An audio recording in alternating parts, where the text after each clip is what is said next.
Nissan Magnite starting price at 5.62 lakh only.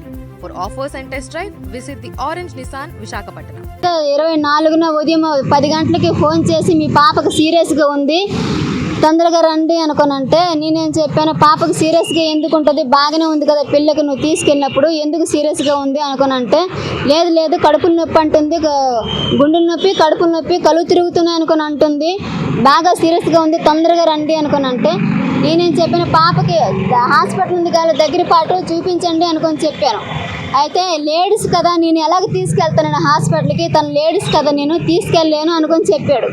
అయితే పాపకి phone ఇవ్వండి నేను మాట్లాడతాను అనుకొని అంటే పాపకి ఫోన్ చేసి మాట్లాడే పరిస్థితులు లేదా ఆవిడ అనుకొని చెప్పాడు.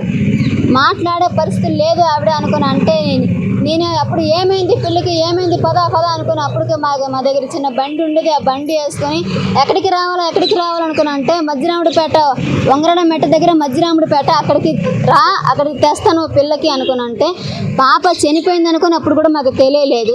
అప్పటికే ఆ ఊరు వెళ్ళి అక్కడికి అలా చూడగానే మా మరిదలు కూడా అక్కడే ఉన్నారు. మా మరిది తీసుకొని ఫోన్ చేసుకుని మా మరిదికి పిలిపించి వాళ్ళకి తీసుకుని నేను వెళ్ళగానే ఆ పాపకి కారులో చూడగానే పాపకి గుడ్డ కప్పేసి చంపేసి ముక్కంట నోటంట రక్తము చంపేసి ఆ వెనక సీట్లోన పడేసి ఏకం కాలు చేతులు ముద్ద కట్టేసాయి. ఆ పిల్లకి నేను చూడగానే మేము ఏడుస్తున్నాము, ఏమైంది ఇలాగైపోయింది పిల్ల, ఒకగానొక పిల్ల ఎందుకు ఇలాగ అయిపోయింది, ఏమైంది అంటే కళ్ళు తిరుగుతున్నాయి అనుకొని అన్నది, కడుపులు నొప్పి అనుకొని అన్నది, ఇంకేం చేయలేదు నన్ను నమ్ము నేనేం చేయలేదు నేను అనుకొని నా కాలు మీద నన్ను అసలు ఏడవనివ్వకుంటున్నాడు, మా ఆయనకి నాకు ఏడవనివ్వకుంటున్నాడు, మమ్మల్ని పట్టేసుకొని కాలు మీద పడిపోతున్నాడు. నేనేం చేయలేదు మమ్మల్ని నన్ను నమ్ము అనుకొని. అయితే గుండెల నొప్పి కడుపుల నొప్పి అయితే ఎంతసేపు కడుపుల నొప్పి గుండెల నొప్పి అయితే ముక్కంట నోటంట రక్తం ఎందుకు వస్తుంది అనుకుని అంటే నన్ను నమ్ము అనుకుని నా కాలు మీద పడిపోతున్నాడు.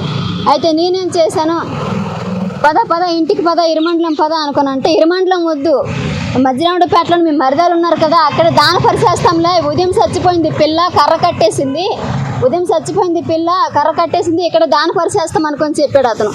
అయితే వద్దు ఇరమండలం మా వాళ్ళందరూ ఉన్నారు అక్కడ పద అనుకుని అంటే అప్పటికి ఇరమండలం తీసుకొని వెళ్ళగానే ఇరమండలం తీసుకొని వెళ్ళలేదు, పాలకొండ దాటగానే అతను ఏం చెప్పాడు, అయ్యిందేదో నా వల్లే అయిపోయింది, కారు ఆపేసి నా వల్లే అయ్యిందేదో, ఇక నేను చూడనంత ధనం ఇస్తాను, చూడనంత డబ్బు ఇస్తాను, మీకు కొడుకులాగా నేను మీ పాప ఎలాగైతే మీకు చదువుకొని పెంచాలని అనుకుందో అలాగే మీకు నిన్ను పెంచుతాను, మీకు చూసుకుంటాను, నన్ను నా గురించి గట్ట నేను తీసుకెళ్ళాను పిల్లకి, నేను ఇలాగ చేశాను పిల్లకి అనుకొని మీరు చెప్పకండి, మీరు బయట గట్ట పోలీసుల ముందు కూడా చెప్పకండి, మీడియా ముందు కూడా చెప్పకండి, నా గురించి ఎటు బయట పెట్టకండి మీరు, మీకు లేకపోతే బయట పెట్టారనుకో నన్ను కూడా దూరం అయిపోతారు, పిల్లని కూడా దూరం అయిపోతారు, ధనంని కూడా మీకు దూరం అయిపోతారు మీరు అనుకొని మాకు భయపెట్టి ఉన్నాడు అతను. అయితే మేము లొంగలేదు, ఇరమండలం పద నీ ధనం మాకు వద్దు, ఇరమండలం పద అనుకుని అంటే అప్పటికి ఇరమండలం తీసుకెళ్ళి షాప్ మీద పాపను పరిచేసి ఏడుస్తున్నాం మేము. ఏడుస్తుంటే చేయి పట్టుకొని నేను ఏడుస్తుంటే చిన్న కదలిక పాపలో కనిపించింది నాకు, చేయిలోనే చిన్న కదలిక అనిపిస్తే ప్రాణం ఉంది కావాలా, డాక్టర్ ఎవరు లేరు, ప్రాణం ఉంది కావాలి అనుకొని నేను డాక్టర్కి ఫోన్ చేయండి అనుకుని అంటే అప్పటికి 2 అవుతుంది టైము. అప్పటికి 2 అవుతుంటే టైము ఎవ్వరు లేరు, భోజనానికి వెళ్ళిపోయారు. మా ఇరమండలంలోన డాక్టర్ గారు ఎవరు లేరు, భోజనంకి వెళ్ళిపోతే మళ్ళీ ఇతనికే ఫోన్ చేస్తాను నేను, కలవల వెంకటేశ్వరరావుకి ఫోన్ చేస్తే వస్తున్నాను అనుకొని వచ్చి ప్రాణం ఉందా అనుకుని అన్ని గుండెల మీద ఇలాగ ఇది బుర్ర వాల్ చేసి చూసి చేయి పట్టుకొని ఉంది కావాల ప్రాణం ఉంది కావాల, ఎవ్వరు రావద్దు మీరిద్దరే రండి భార్యాభర్తలు ఇద్దరే రండి, ఎవరికి తీసుకొని రావద్దు అనుకొని అన్నాడు.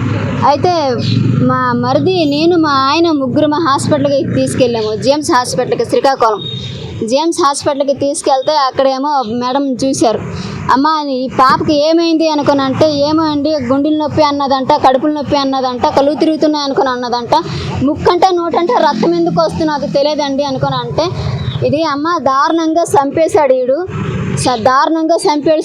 ముక్కంట నోటంట రక్తము గుండెల మీద కొట్టాడు, గొంతుకు నులిమేశాడు, చాలా దారుణంగా కొట్టాడమ్మా చంపేశాడు అనుకుని అంటే అప్పటికి మాకు తెలిసింది. అప్పటికి అతను లేడు, పరారులో ఉన్నాడు. ఎప్పుడైతే మేడం గారు నిజం చెప్పారో అప్పుడు కాడ నుంచి అతను లేడు, పరారులో వెళ్ళిపోయాడు, ఎక్కడికో కారు వదిలేసి ఎక్కడికో వెళ్ళిపోయాడు. అప్పటికి మేము ఇది హాస్పిటల్లోనే ఉండి ఏడుస్తున్నాము, ఇది తీసుకెళ్ళి ఎంత నమ్మక ద్రోహం చేస్తాడా అనుకొని మేము ఎంతోమంది పిల్లలకి అనుకుని నమ్మి ఆ కూతురులాగే నా కూతురుని ఒక దగ్గర భోజనం పెట్టాడు అతను కూతురులాగే అనుకున్నాను, కానీ ఇంత దారుణంగా ఒడికడతాడా, ఇంత దారుణంగా చంపుతాడా అనుకొని ఏడుస్తుంటే ఆ తర్వాత మా పోలీస్ స్టేషన్కి ఫోన్ చేసి, మిరమండలం పోలీస్ స్టేషన్కి ఫోన్ చేసి ఇలాగ జరిగింది అంటే వాళ్ళు కంప్లైంట్ ఇస్తే వాళ్ళు రాసుకొని ఇప్పటికి మరి ఎఫ్ఐఆర్ కూడా వచ్చింది. మీరు మా సార్ సాయం చేస్తున్నారు మాకు.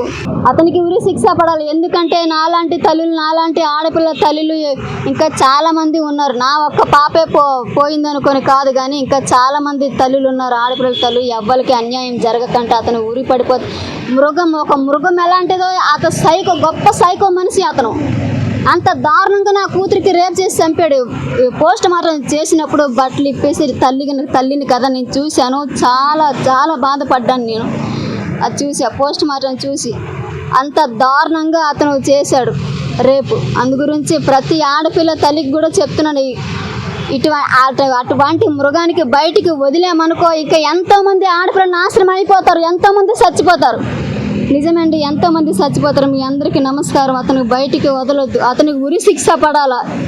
నాకు న్యాయం ఇదే కావాలా, ఇంకేటి వద్దు, న్యాయం ఇదే కావాలి. నా పేరు వాబయోగి, ఆదివాసీ సంక్షేమ పరిషత్ రాష్ట్ర అధ్యక్షుడిని.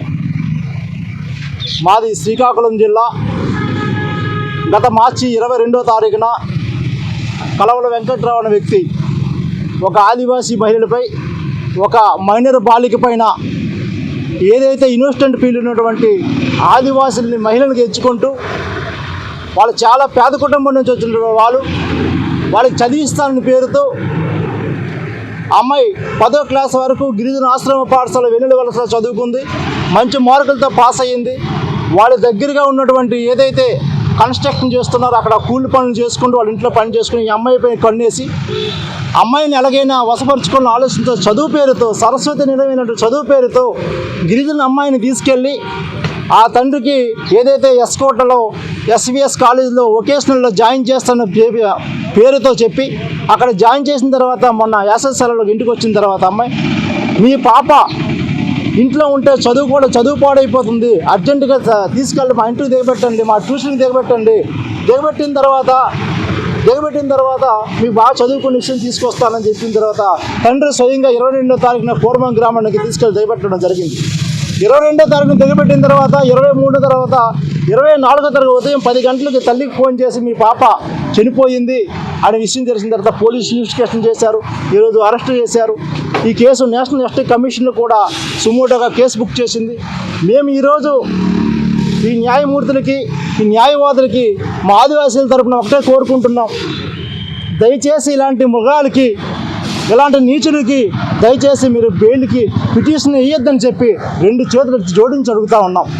ఎందుకంటే ఈరోజు ఆదివాసీ మహిళ కాదు, ఇక్కడ ఒక ఆడపిల్ల 17 ఏళ్ళ ఆడపిల్లని ఎంత కిరాతనగా చేసి చంపితే ఈరోజు చూస్తారు. నిర్భయ కేసులో కానీ, దిశ చట్టంలో కానీ అనేకమైన ఉద్యమాలు జరిగాయి. ఈరోజు శ్రీకాకుళం జిల్లాలో ఒక ఆదివాసీ పిల్లకి ఇంత దారుణంగా రేపు చేసి చంపడితే ఈరోజు ఒక్క కూడా సంఘాలు బయటకు వచ్చి ప్రశ్నించలేని పరిస్థితి ఉంది. ఈరోజు తల్లే స్వయంగా మీ ముందుకు వచ్చి వేడుకుంటుంది. ఏం వేడుకుంటుంది? నాకు డబ్బొద్దు, ధనవద్దు, ఆయన గురి శిక్ష పడాలి. ఈరోజు నాకు పిల్లకి ఈరోజు జరిగింది, రేపు మరో పిల్లకి జరగకూడదని కూడా తల్లి కోరుకుంటుంది. మేము కూడా సంఘాలుగా, ఆదివాసీ సంఘాలుగా, ఆదివాసీ నాయకుడికి కూడా ఏదైతే ఆదివాసీ మహిళకి ఇక్కడ చూడట్లేదు, దేశంలో జరుగుతున్నటువంటి ఆదివాసుల పైన కాదు మహిళ పైన దాడి జరుగుతుంది. కాబట్టి ఈ ప్రభుత్వాలు ఇప్పటికైనా సుమోటోగా కేసు తీసుకొని ఏదైతే ఆయన పైన బెయిల్ పిటిషన్ చేస్తున్న లాయర్లు కూడా మేము చెప్తా ఉన్నాం, ఈరోజు మా మహిళకి దేశం మీద జరుగుతున్న న్యాయమైన మీరైనా ఆలోచన చేసి బెయిల్ పిటిషన్ వెనక్కి తీసుకొని వాళ్ళకి పూర్తిగా సహకరించాల్సి మేము కూడా తల్లిదండ్రులు కూడా చెప్తా ఉన్నాం. మేము కూడా ఈ చట్టం మీద గౌరవం ఉంది, న్యాయ వ్యవస్థ మీద మాకు గౌరవం ఉంది. తప్పనిసరిగా వాళ్ళకి న్యాయం జరగాలంటే, ఆ తల్లిదండ్రులకు న్యాయం జరగాలంటే ఆయనకి తప్పనిసరి ఉరిశిక్షలే సరైన మార్గమని, అది కూడా బహిరంగంగా తీస్తే ఇలాంటి నీచులు, ఇలాంటి వ్యక్తుల మీద మరోసారి మహిళలపైన దాడులు చేయాలని కూడా ఈ సందర్భంగా తెలియజేస్తున్నాం. ఇప్పటికైనా మీడియా మిత్రులందరూ కూడా మేము చేతులు జోడించి అడుగుతా ఉన్నాం. ఎక్కడైనా మహిళలకు అన్యాయం జరిగినప్పుడు తప్పనిసరిగా మీరు అండగా నిలవండి. ఆదివాసులకే కాదు, మహిళ మీద జరుగుతున్న దాన్ని మీరు అండగా నిలవండి కోరుకుంటూ ఈ యొక్క న్యాయ వ్యవస్థ పైన, ఈ న్యాయ దేవత మీద మా ఆదివాసుల ప్రమేయమైన నమ్మకం ఉంది అని చెప్తూ ఇలాంటి అరాచకాలు చేసినటువంటి వారిని ఎవరు కూడా సంఘీభావం కానీ సపోర్ట్ చేయొద్దని కూడా ఈ న్యాయవాదులకి చేతులు జోడిస్తున్నాను. జై ఆదివాసి.